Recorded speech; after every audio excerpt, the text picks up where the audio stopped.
Ya estamos de regreso en Close Up y sigue aquí en el estudio uno de nuestros invitados colaboradores, estrellas, Luis Sánchez, que normalmente tiene aquí en el programa una sección de ciencia ficción, pero ahora se le ocurrió la idea de hacer algo diferente, de platicar de algo distinto, de películas de animación japonesa. Y yo me pregunto, ¿por qué películas de animación japonesa?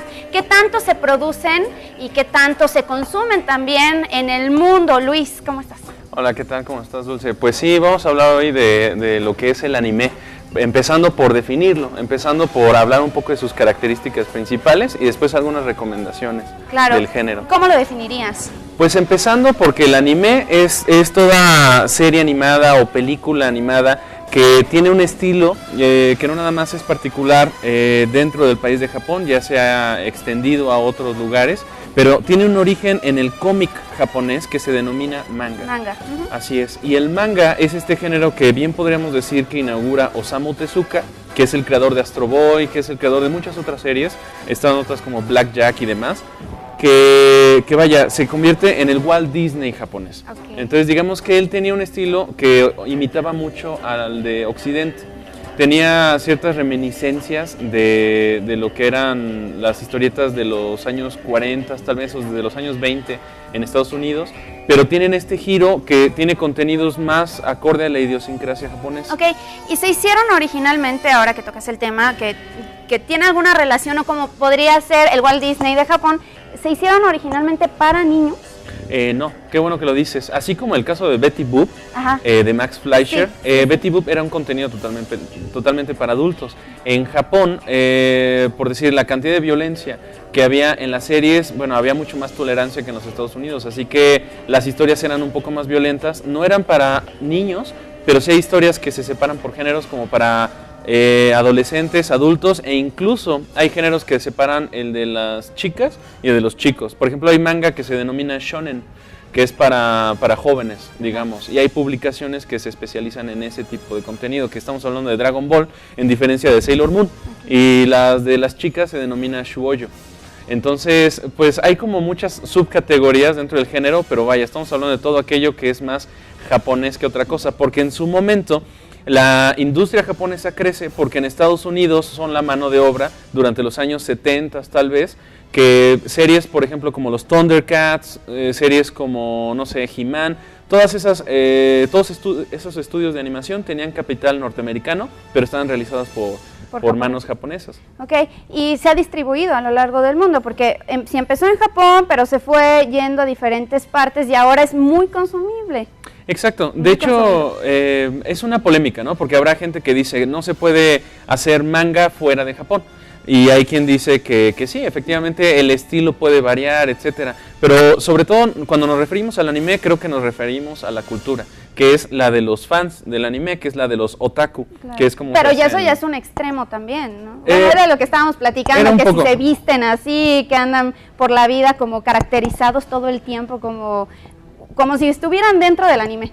Yo creo que como es el caso de todos los fans, ¿no? En cualquier caso, hay ciertas excentricidades, ¿no? Como también. Así es, hay extremos y creo que las peculiaridades que tienen los otaku, el que tú acabas de mencionar, por ejemplo, el cosplay, que es cuando se personifican de la manera de la indumentaria que tienen los personajes en las series, en las películas, y van a convenciones y hay muestras, no nada más desde la indumentaria que tienen, sino hasta rutinas de baile, de canto. Por ejemplo, el karaoke es algo muy grande en Japón.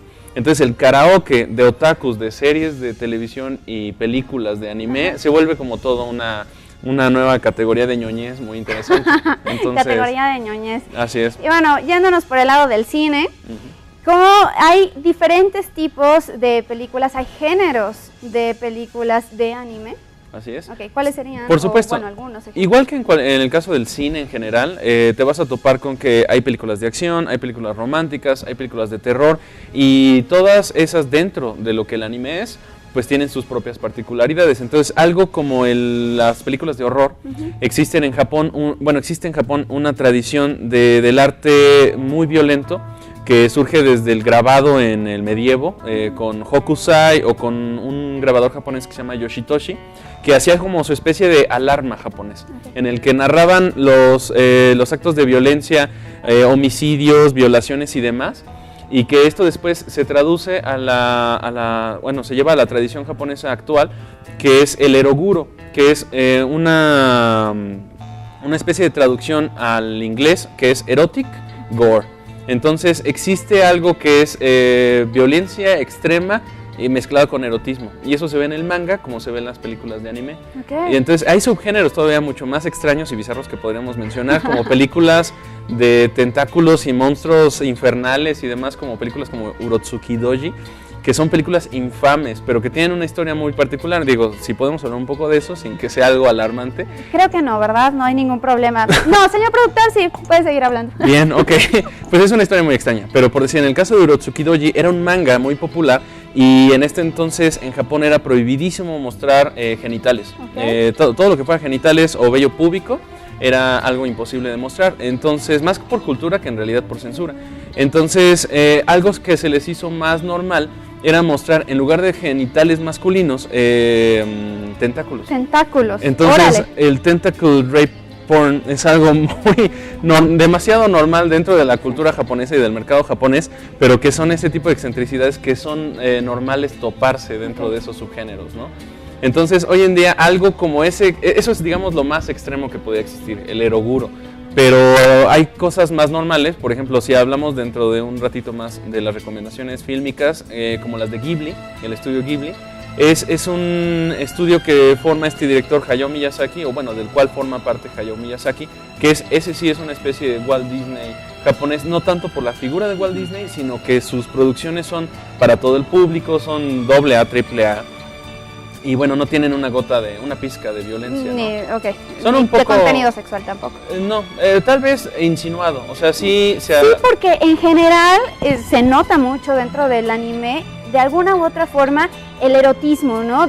Podrías ver desde Sailor Moon, por ejemplo, bueno, eso fue lo que me tocó a mí cuando era niña, o no sé, Goku, bueno, Dragon Ball Z y todo eso, que aunque sea para niños, dirigido para niños, sí hay un contenido sexual implícito, lo cual es como una parte mucho más abierta en Japón que en otras partes del mundo.